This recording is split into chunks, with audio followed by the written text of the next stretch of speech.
This is like a reverse, bro. A fucking Uno reverse. Yeah, you take that. How could you be mad about that? Them, but they got robbed. Yeah, so it's like you're You robbing the robbers. somebody and I'm robbing you, bitch. Like, I'm taking it back. That's what I'm saying. This is why I didn't even feel bad about this shit. Yeah. Sweet Derek, are we live? We are live, coming to you from Las Vegas, Nevada. This is the Naturals Pod.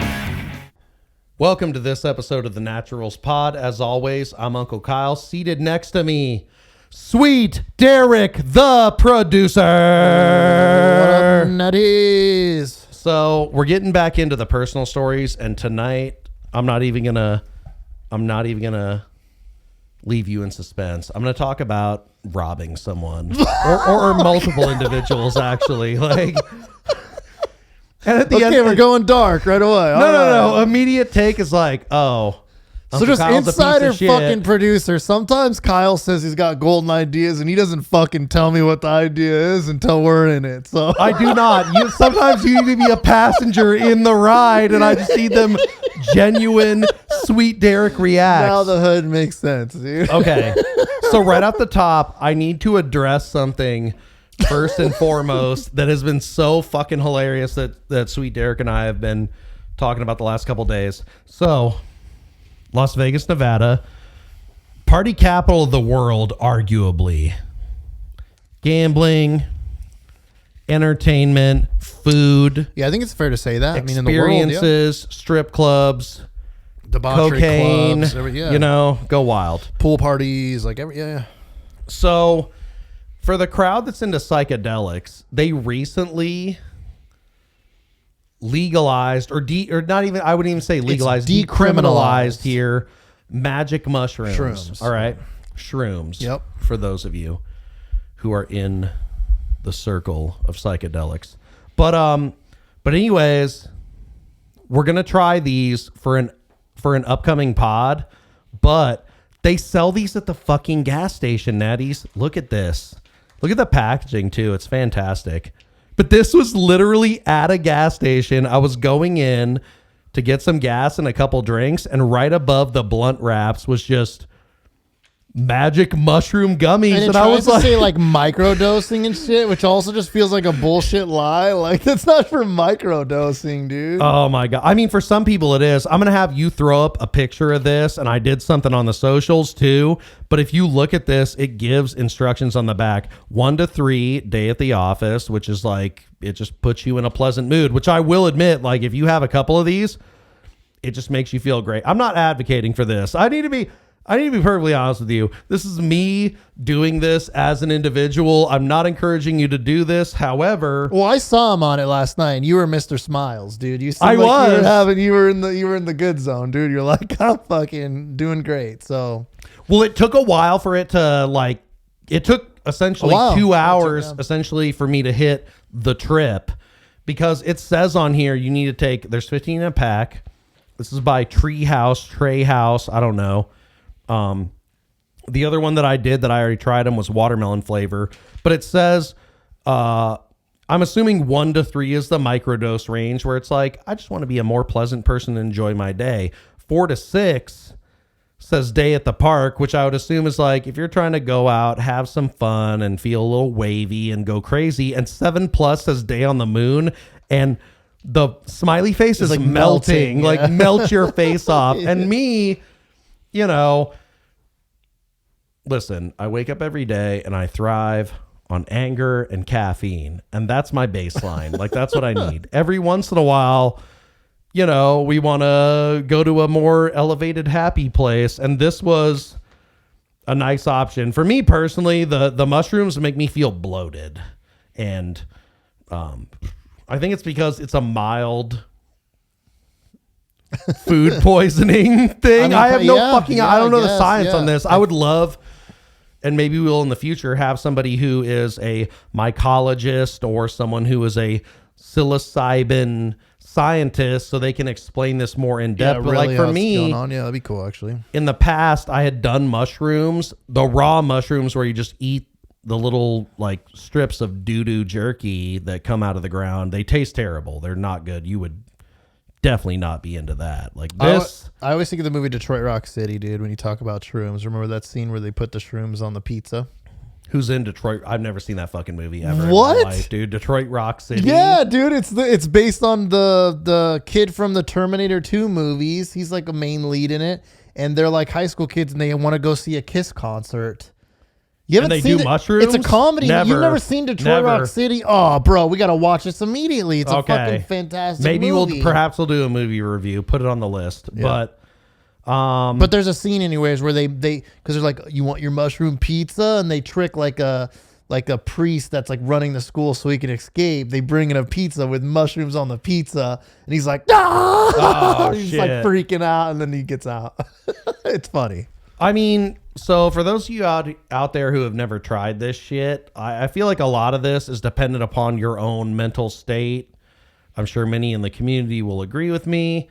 But when I was a kid, they made all this shit seem like the devil, weed and mushrooms and shit, which I'm going to be perfectly honest with you as just a human being. You are fine without them. But if you're going to dabble, these are not bad.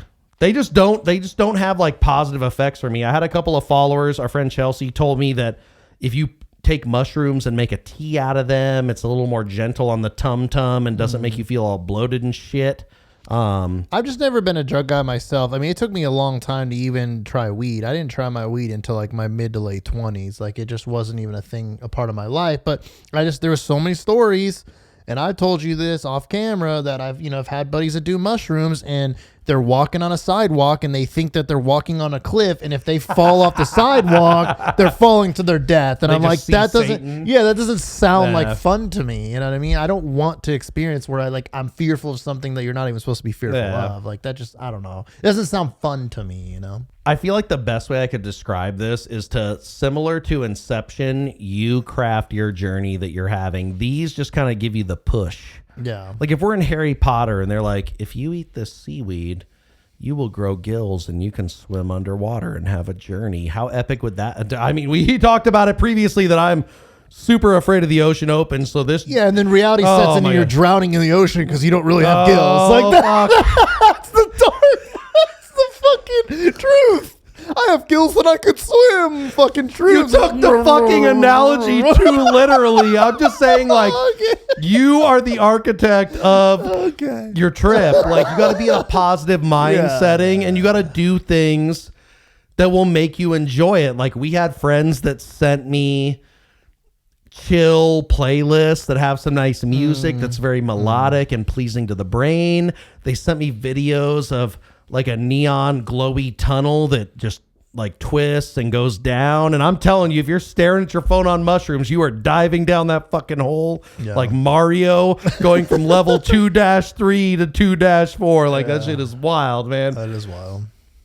But yeah, it's insane to me that they're just selling these at the fucking gas station like they're a beer. They did card me for them and everything. It is strange, yeah. But I don't know how I don't know. The new generation is coming up on some crazy shit because for us, like, I know you admittedly weren't into weed till later, but I remember being younger and that was a very illicit thing. Buying weed from somebody. You didn't go to a dispensary. Dispensaries didn't exist. No, I still remember that, even not doing it. I know. Yeah, you have to find some seedy character or some friend that sells it. Yeah. And now they're selling at the Rebel. The kid at the Rebel, because I went to a specific one. Coincidentally, they have them right down the fucking street from me too. But I was like, "Have you tried these?" And he's like, "No." And he's smiling at me the whole fucking time. I'm like, "Is this illegal? Are you supposed to be selling me these? Like, is this on the up and up?" Oh shit. So yeah, if you're into mushrooms, like, try that. I would say, like, be careful with these. Like, you need to, I mean, I'm not trying to brag or make myself seem like a giant piece of shit, but I don't do opiates or fuck with any hard drugs, but if it's a plant or something that is derived naturally, I'm willing to try it. And it is interesting. It's a different thing than weed entirely. But be Christian and just stay off all that. So, anyways, to the topic of the episode.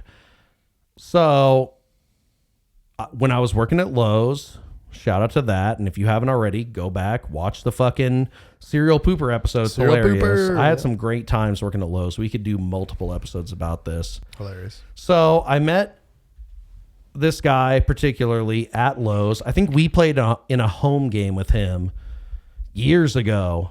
His name was Rob. He moved to Las Vegas from another area of the country. Seemed like a nice enough guy, hard worker, just a nondescript individual, somebody who you wouldn't expect to do anything crazy. We were doing the home games. Remember, you invited me to a home game, and I can't remember his name. You knew the one guy that was a valet. I don't know if you were doing valet at the time, but he was living with one of the guys I worked with at Lowe's, Wilbur. Do you remember that? Right, you invited me to the home game. I showed up and I was like, oh shit, I know you and a couple other people and stuff. That, yeah. So Rob was a part of this low level gambling circle that we had at the time where we would have home games at each other's houses. Fun. And he just seemed like a normal guy. He would show up, have a couple beers, nothing crazy. He knew that me and Derek played poker. I think we went to the MGM a couple times and played with him. Do you remember him, Rob? I'm trying to remember. I feel like I do, but I'm not good with names. I'm good with faces. So like if I saw him or saw his face, and if I had a picture, you'd just be right there. Yeah. No. He was there the night that the lady and her boyfriend were sitting at the table with us, and they were looking at each other's cards. Oh, you remember that? And you were like, yeah, that was bullshit. Collusion? Yeah, that made me angry. Yeah, they're doing shady shit. Yeah, when they were in the hand with other people, it's like, hey, you fucks, you can't do that. Yeah, hilarious. No. So I don't know if it's changed that much, but for those of you in the Vegas poker community, you know, the poker room at the MG. Does the fucking MGM still even have a poker room? Does that exist? It does. Yeah, it's pretty big. They have big tournament events and stuff too. Really? Yep. I feel like they don't have big cash games though. No, it's like 1, 2, and 2, 5. Yeah, but like 2, they'll 5. have a tournament series that are pretty big and well known, like during the series and stuff okay. like that. Yeah. But like for somebody who is a poker professional who's playing cash games professionally, you're not going there. Not Those really. are No. low end Yeah, 1, 2, 2, 5 games. But for people like us at the time that are in the early 20s, working shitty jobs, and we're trying to make some money on the side, we go to the gutter 1, 2 MGM Palace of Poker. Yep. So this guy that I was working with at Lowe's, we go there, and when you're working in retail, for the retail people out there, you know, you're on a rotation. For me, when I was working at Lowe's, I was on a Monday through Friday schedule, but he was on a rotation. But we would talk to one another. We'd play at home games together. And then every once in a while, I'd be like, oh, let's go play a cash game at the Venetian. Let's go play 1, 2 or go to the MGM Grand or whatever. So this was one of those nights where he was like, let's go play poker at the MGM. I'm having a weekend. He told me he was getting a room too. And I was like, oh, okay, cool. So you're going to like party a little bit and go crazy. Yeah. So I don't think you were there for this one, but we go to the MGM. We're playing 1, 2. He hits a heater like you can't believe. Okay. I mean, we've seen it playing at 1, 2 tables. Like if you bought in for $200 and you get up to $1,000, that's a fucking big dick time at a 1, 2 table. That is a big win. You're smashing it. Yeah. I think one of my biggest wins in like 1, 2 was I walked away with like $1,600 or $1,700, starting with like 150 or something, which is insane. Like, yeah, you're running like God. You're crushing everything. People are paying you off on everything. Yeah. But the game is super swingy. Like you have to be in that fucking sweet spot where you're really just killing it and riding the wave. So he was doing that. And, you know, when you're sitting at the poker table, you play a hand and you'll be like, oh, I'm going to go smoke a cigarette. And you'll go with your buddy. Like we do that all the time. Like we have not played poker together in ages. We should probably check that shit out. But you know, like you take your little breaks, you go off, you discuss funny hands that happen or people that are acting weird. Or if you got a drunk idiot at your table, you do that. So he's just crushing it. I think he was up over a G. I think he bought it for a couple $100, which is great because we're just broke people working at fucking Lowe's for $12 an hour. So when you win $1,000 in a night, that's a lot of money. That's a coup. That's really fucking great that happened. So I go piss. He's smoking a cigarette. We're talking outside of the bathroom, and he goes, "Man, I'm about to have a great night tonight. I'm gonna get I'm going to get an 8-ball. And I'm going to get some girls, and I'm going to go crazy. I already got the room. And I initially laughed it off because I thought he was just playing joke, up to the fact that he was having a good time. I said it in the episode not too long ago, dude. Hookers and coke, you know what I mean? It's just a general funny fucking joke that you make in Vegas. You know, I guess. But also, for some people, that's a fucking reality. Let's get some cocaine and some girls, and let's motherfucking go crazy. Yeah. So he hits me with that, and I was like, hell yeah. And he goes, watch my shit. Make sure nobody touches. You go, hell yes, joking, and does he just look you dead in the eye and go, no, I'm doing this? No. It wasn't anything like that. Like, I don't feel like I was like, you're so funny. Like, I feel like he thought that I was taking him seriously. So he goes, hey, leave it in. I'm going to be back in 10 minutes. I just got to go set this up. I'll be right back. We'll be good to go. Okay. He leaves. I go back to the table and I'm playing. He saunters back within like the 15 to 20 minute mark. And I'm like, okay, cool. We play a little more. And then he kind of gives me like the wink, wink, nod, nod. And we're going to go have a pregame meeting. And he goes, hey, I'm going to go up to this room and have sex with these girls. I need you to make sure that nobody's else is gonna like come in. Are the girls like in a line of sight? Like, can you see them at this moment, or is this just all talk? Like, yes. Does he point them out? Okay. They were so you. I don't know if this has changed, but you remember at this time, the poker room was right near that lion exhibit. Do they even have that fucking lion exhibit at GM anymore? But you remember what I'm talking about? Right in dead center, that center bar. The center bar was right there. Yeah, really and they take cubes of meat and like throw them on the glass, and the lions were like, like lick the meat off. They take the ribeye off the fucking. They took that out. Yeah, that shit is wild. So they're standing over there now. Once again, I'm not selling you a lifestyle or promoting any of the following things I'm talking about. Did they look great? In this podcast? If you have ever been to Las Vegas, you need to know when you're on the strip and there is girls wandering around in the casino that are, we'll just give them the most polite moniker that they like, call girls. Yeah. There's levels to this shit. Escort, sure. These girls are high end. They don't look shot out or like drug addicts. Honestly, a lot of these women, as far as I know, not from personal experience, are professionals and they treat it like a job, but they demand like a high pay. So I worked valet, and I will tell you, there are women that did that would blow your fucking mind with how like you'd be like, you were holy shit, and they're coming in fucking Maseratis and Mercedes, and they'll go, leave me up, I'll be back in 15. Oh, really? Yes. Which I don't know if you want to say that. Fuck it, say it. Which property was this at? The Signature at MGM Grand when I worked there. So like, which those are like high end. They're like hotels. They're also condos. Things. Yeah, they were like condos. So believe it or not, there weren't timeshares. You could buy them. So there's a lot of rich dudes that go there, and there was high end escorts, and some of the women that would go, and you're like, whoa. Yeah, but they knew exactly what they were doing. They were like, I'll be back within 10, 15, and they leave would. the Maz here. I'll be back at 15. They get that fucking huge chunk of change. They do what they need to do, and they know they're good at it and quick at it, and they come down and go goodbye, and you know what happened. But some of them are shocking. Yeah.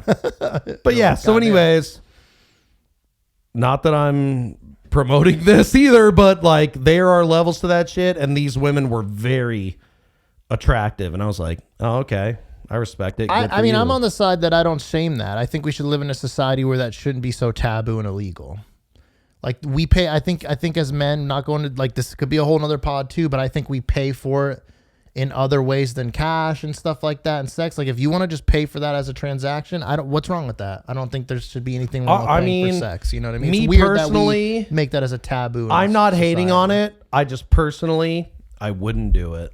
I'm not saying that you should have to do it, but I don't think it should be so taboo. I'm on the side of like it should just be legal. As long as you're not doing fucking heroin or doing or robbing people or doing anything. I'm talking about robbing somebody right now, and we're not even fucking. Yeah. But my point is it should be not such taboo. I think it would be probably a better society again if that wasn't, because then again you don't have to worry about the robbings and the pimps and all that bullshit too. It's kind of like the weed thing. We could circle back. When weed became legal, it cleans up a lot of that bullshit. And a lot of drug dealers, and it does clean up crime a little bit in that sense, dude. Yeah, I mean, to a certain... Oh, my God. I'm not trying to take this down I don't know. tangent, Oh man, I don't know if I talked about this on a pod, but it was so funny. When my mother, God rest her soul, was still alive, they were talking about putting a weed dispensary down the street from the house. And they had a city council No, meeting. she went. Absolutely, dude. Her and other people, the citizens stood up. I mean, honestly, you have to respect that where people are like, we just don't want this near us. Yeah. I mean, they're everywhere. There's a couple literally right down the street from you. I don't feel like it really has a negative impact on the neighborhood. They're actually pretty nice. Yeah. I don't think. Well, I mean, I've been to the Jenny's one. It's super expensive and it's fucking hilarious because for the most part, the clientele, older people, dude. Correct. Yeah. Older people. Funny. It's not young people or people with tattoos. Anytime I go in there, it's more older people yeah. than it is younger people. So it's always funny. So anyways, we're rounding it back out. We go back. You got the escorts. They are attractive. Yeah, they have them. I'm like, great for you. And he and I already had this discussion. And I'm like, yeah, that's fine. So you're not partaking in this at all. Obviously, you already made that clear. Yeah. I'm literally just the doorman. He wants to get laid.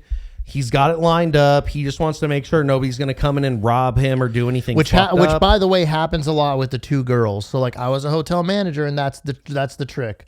One of them kind of gets your attention, and the other one goes through your shit and robs you. And those women know how to get into the safe. I mean, but also he isn't somebody who has like a Rolex and all this other shit. Like he was, but he had cash money, so they definitely were going to fleece him. Correct. So he and I have this deal where I'm going to be his doorman. I am prepared to do that, and that's all I'm going to say. I wasn't worried about nothing. We cash out. We go talk to them. They do not like the fact that I'm going to be, and I'm like, literally, I'm going to stand outside the door and you guys are going to do your thing. I'm literally there just to watch my buddy's back. That's already a red flag to me that they're worried that they about don't that want you to do it. Like, Abso-motherfucking-lutely. So we go back and forth for a while, him and Han, and I was like, I got to go to the bathroom. And I kind of give him the look where it's like, come with me. You and I need to have a secret discussion between the two of us. Let's go over here and have that. So we go into the bathroom and I was like, look, man, go up there, get in the room. You already told me the room number. I'm going to come up after you.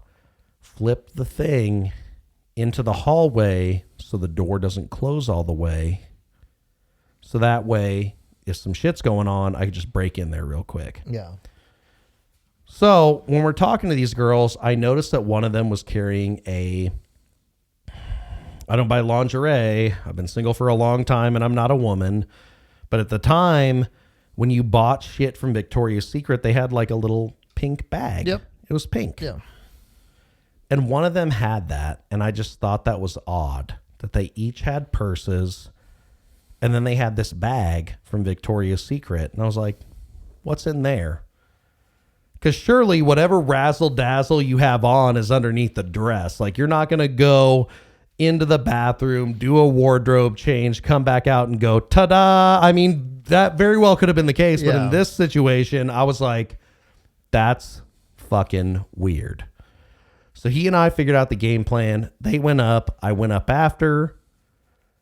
I got to the door. I could see the shit was propped open. And I was like, okay, cool. So I'm just listening. But in my mind, I'm thinking about this bag. And I'm like, guaranteed, they've robbed a couple people. There might be things of value in there, cash, who knows?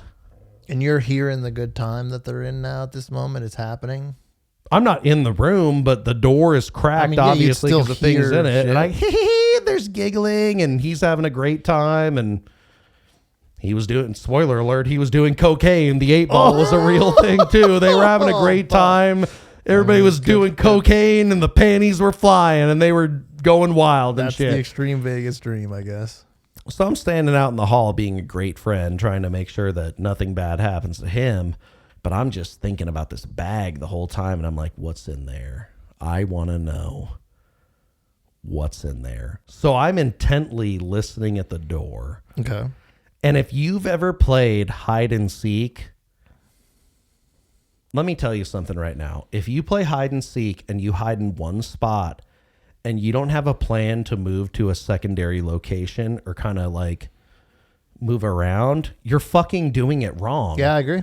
You're doing it wrong. Yeah, I agree. Hide and seek doesn't mean you find one spot, plant there, and go, oh, you got me. Nope, like you have to your way, be a fucking ninja and be undetectable and move around. And usually the hide and seek I played is you're trying to touch a safe spot before the person finds you. Oh. Like there's a base. You know what I'm saying? So it's like it basically forces it to become a quicker game of hide and seek. Oh, I lied. We never played this. It was a great. It was a great way. I like that. Ooh, I love that. Because now you're maneuvering even more because you're like, I gotta fucking try to get to the base. That's almost like a capture the flag version of fucking. It's fucking great. And sometimes you're like, if you think you're faster than that person. I've been missing out on something my entire fucking life. And if you think you're faster than that person, you're like, I'm gonna fucking try to foot race beat this guy and touch the base, and you're safe. It was a fucking great way to play hide and seek. Oh, so hide and seek isn't an on-site thing where you're like, I found you.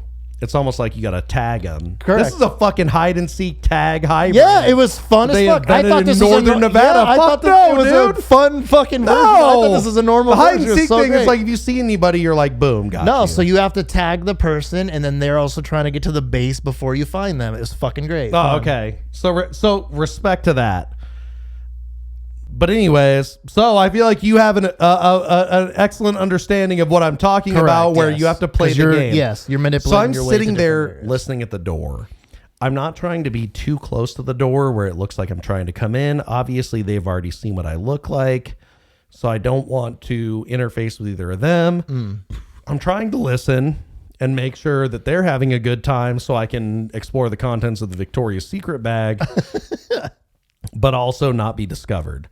So at a certain point, because I made sure to him, I was like, keep them both busy. Get your money's worth. Like if you're doing it, if you're paying for it and you've got a hotel room, you need to be doing backflips and springing off the window and doing all kinds of Spider-Man shit. Like if you're one not better be standing there while the other one's like in it. Yeah. That is a call to action. I'm saying if you're paying for it, you need to go nuts. Don't have no vanilla consensual sexual relations. Go nuts. Do some crazy shit. Go wild. So at this point, I was like, okay, they're in the middle of this, and now I get to go do my detective work. I love detective novels, detective shows, spy shit, CIA, FBI. I fucking love it, dude, so much. I love that shit. Like the real thinker shit. Yeah. So I go in there. They tucked the bag in the closet.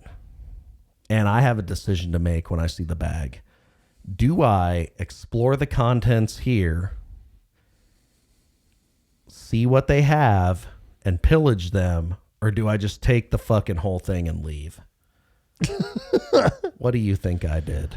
I'm going to think you took the whole thing and left. That's a fucking great call, buddy. I did. Because you're just risking more chance to get caught if you're like staying there and rummaging through, because that gives them more time to be like, what the fuck are you doing? Blah. No, it's a fucking, you're caught, and who knows what chaos. But also, I'm not worried about them. Like, fuck those bitches. So I took a cursory glance in the bag. And I could just immediately see like money and like clips of money, wallets. And I was like, oh, you've been robbing people. So now you're going to get fucking Robin Hooded. Oh, these like actual wallets with like IDs in them. Oh, yeah. Shit. Oh, they had watches, jewelry, wallets, rolls of cash and rubber bands. Holy shit. All kinds of shit, dude. Whoa, dude, what the fuck? So obviously I was like, we just got to take this and leave. And I fucking left. Dude. So you ninja'd your way. I did. I left. You found a way to not get caught. I left. And it was ultimately between the wall. So here's what I did.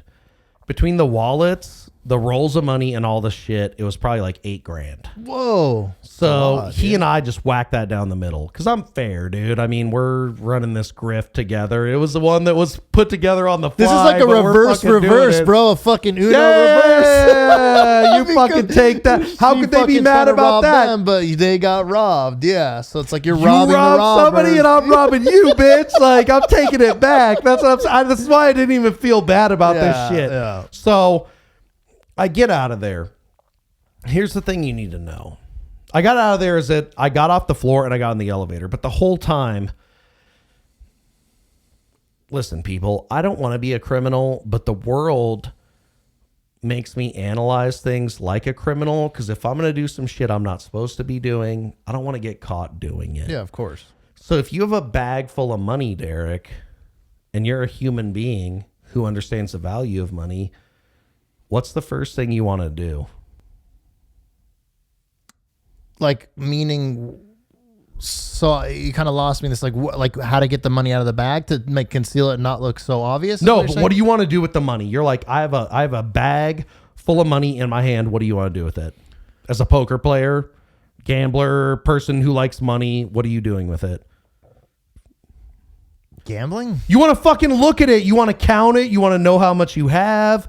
You want to know what's in the bag. Oh, I see what you're saying. Yeah. Okay, I get it now. You kind of lost me. Sorry. I understand. I didn't know if you meant like you want to hide it in a different spot fast or fuck something that. like We're leaving with it. You Come want to and find know me. how I much don't it give a is. shit. Yes, Yeah, I got absolutely. you now. Sorry. Yeah, and also, we've established like they robbed other people. Yeah. So you're not like how much. And how are you going to go to security and go, he took a bag, a Victoria's Secret bag that had a bunch of other people's wallets and shit. You can't. You know what I'm saying? They can't accept their loss of their. But spoils. also, if people in that hotel are like, I've lost my Rolex, my wallet, and all this shit, and I'm in an elevator with a bag, then they're going to think you're out. the Exactly, person. dude. Now. I'm on Yeah, it. I get it now. So I'm holding the bag. I desperately want to know how much is in this shit, but I'm like, nope. There's cameras everywhere. I'm super paranoid. They're going to get me. So I go out in the garage. I look through all the shit. As I mentioned, there was about $8,000 cash. Well, I'm not going to steal people's IDs, wallets. No, you don't. Yeah, you're not going to do that. Jewelry, watches, all that shit. And I'm like, how do I give this back to them without not appearing like a fucking pickpocket, like I stole it off of them? So ultimately what I did is I took all the paper money. I'm so sorry, whoever you are. You were going to lose it anyways in Las Vegas. You're in Las Vegas and you were dealing with hookers. So that's the escorts, call girls. The gamble you take when you go down that. Yeah. So I skimmed all the cash. I didn't want to be a scumbag and just throw their shit in the garbage. Like I wanted them to get it back. So it's a respectable criminal. So ultimately, and you're going to have to put a picture up of it. The fucking hotel registration area at MGM is huge. It's a big lobby. Giant, like you could fit tons of people, all kinds of shit. It's probably arguably the biggest lobby, I think, in Vegas, like as far as like the checking in lobby. It's the most spacious and open for sure, I would say, by far. Yeah. So what I resolved to do is I got the money. You're going to leave it at the front desk. I got the money. I put it in the car. I didn't have my phone, my ID, my keys, or nothing on me because I was fully like, I'm just going to run after this. Oh. And if they catch me, like we're playing Frogger, like whether or not you get me is up to you. But I literally went into the lobby. There was a security guy wearing like the yellow and black security shirt. And I just walked up to him and I was like, hey, I found this bag. It looks like it has people shit in it. Here you go. And he grabbed it and just kind of stared at me. And I was like, okay, have a good night. Bye. And I left, dude. And me and Rob chopped up the fucking 8K. And that was it. So I robbed them, but I don't really feel bad about it because they were robbing other people. So, oh, fuck. But yeah. A robber of robbers. I have other stories. We might make this a series. You see the balaclava, you know I'm going to tell a story about robbing somebody, but I'm not that bad of a guy. Oh, shit. I got to go. Anyways, I need to take a piss so bad right now. This is real. That's my story of robbing some call girls in Vegas. Great story. Hilarious. I'm Uncle Kyle. That's Sweet Derek. We'll see you on the next one. Yeah. Later, Natties. We don't condone robbing. Don't do what Uncle Kyle does to be a good individual. Sometimes we make choices we do. All right. Later, Natties. Bye. Thank you for listening to this episode of the Naturals Pod. Please remember to follow us on your Twitter and Instagram accounts at the Naturals Pod. Do you have what it takes to join the Natty Nation? Like and subscribe to find out.